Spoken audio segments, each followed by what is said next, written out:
let me guess. You got out of work or school to be here today. Huh? You wanted to break out of your routine to hear some great ideas.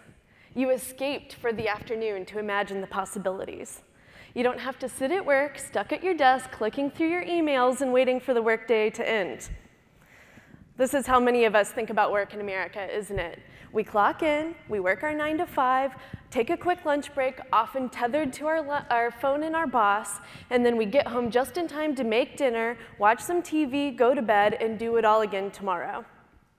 The 9 to 5 that controls our lives clearly creates a dichotomy between work and play.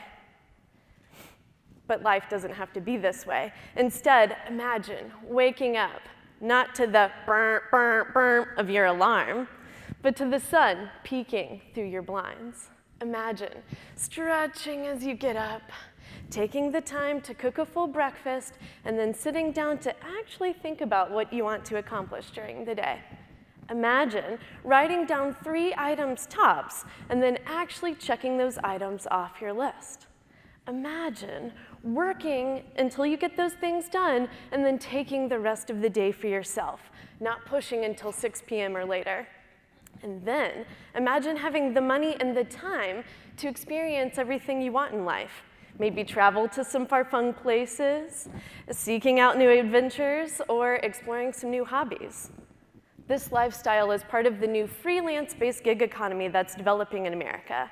People are choosing to work this way. The 40-hour work week developed during the Industrial Revolution in the early 1800s, when we had artificial lighting and could work inside and not worry about sunrise or sunset.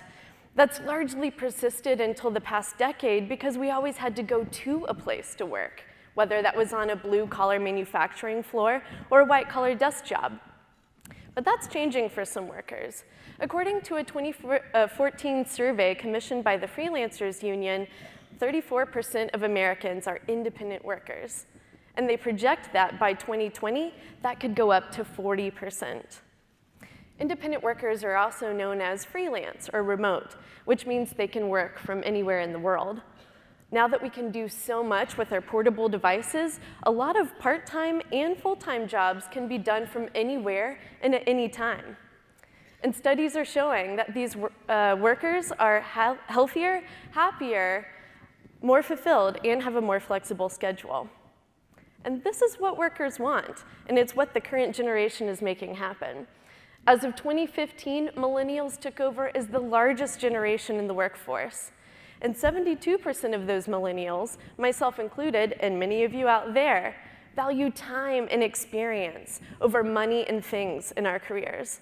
We place the greatest value on our time, which is in short supply when we're stuck behind our desks all day. But we're no longer looking for that idea of work-life balance, because we know balance is impossible and it's really hard to chase. Instead, we're looking for a work-life schedule, which gives us the flexibility to shake up the workday, break out of our routines, and accomplish what we need to do in the time frame we need to do it. I'm part of that statistic. When I graduated from the University of Georgia with a newspapers major, when that still existed, my first job in the real world was at a newspaper, in a cubicle. I had a relatively flexible schedule in the sense that I could work 10 to 6 or 11 to 7.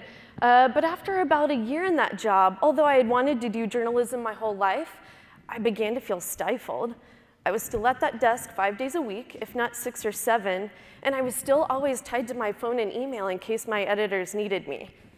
That work stress became so intense, especially when I was covering the first election of Governor Nathan Deal, that I got sick. Really sick. In fact, when I was working in the newsroom on Thanksgiving Day, I got so sick I had to go to the emergency room. The doctors did tests on me for a couple of days and finally diagnosed me with an autoimmune disease, which they thought was triggered by my work stress. I knew then that although I loved journalism, I needed to change my job, and so I did. In this new job at UGA, although I was healthier, I was still stuck at a desk. I would often look out my window on North Campus, and I would be jealous of the students who were walking around on a nice day. During my year in that job, I wrote for the local newspaper and some online blogs, and I remembered I still had a passion for journalism, but I needed to do it in a different way. So I decided to work for myself and freelance for different publications. At first, I wasn't quite sure how to do this, so I looked to others for inspiration. I read some online blogs, and soon I found that others had figured out a way to do this freelance lifestyle too. So I started small. I wrote for one magazine, and I built my way up from there. Within 2 years, I had a full-time income from writing. And now, 5 years out, I make 2 times the salary I had at both of my desk jobs. And I still have time to pursue the other passions I have in my life, such as teaching journalism on campus, or running a business that I co-own with my best friend where we help local artists in Athens. And I'm not alone in this. I write a series for Paste Magazine where I profile others who've said bye-bye to the 9-to-5. I call them escape artists. Let me introduce you to a few. This is Chris Guillebeau of The Art of Nonconformity. He traveled to all 193 UN-recognized countries by the age 35. And this is Kirsten Rich. She has the website, The Blonde Abroad. She left a corporate finance job to blog about travel, fashion, and photography. And this is Dan Miller, who runs Points with a Crew. He uses credit card points and miles to take his wife and 6 kids on adventures. And they're not all writers. This is Marcelo Arambidi of Wandering Trader. He's a day trader who works from anywhere in the world and has great adventures. And this is Jody Ettenberg of Legal Nomads. She's a lawyer who also blogs about food anywhere in the world. And Chris Burkhardt was a studio photographer who decided to take his act on the road, and now he photographs the outdoors, lifestyle, and surfing for big brand names. Like them, you can be an escape artist. You can schedule your life this way too. And you know, companies are paying attention. A recent study by Deloitte in 2016 found that 51% of global executives want to hire more independent workers in the next 3 to 5 years. And researchers are fascinated as well. They found that although this freelance lifestyle can be stressful, independent workers are often happier and healthier than their counterparts in a cubicle. In fact, recent surveys by the Freelancers Union that I mentioned earlier did some surveys and found that more than 2/3 of these workers often earn a higher salary than they did in their previous 9-to-5 job, have a higher job satisfaction, and feel a greater sense of purpose working this way. The first step in getting there, of course, is considering the idea. Is this type of work right for you? Do you feel stuck in your current job?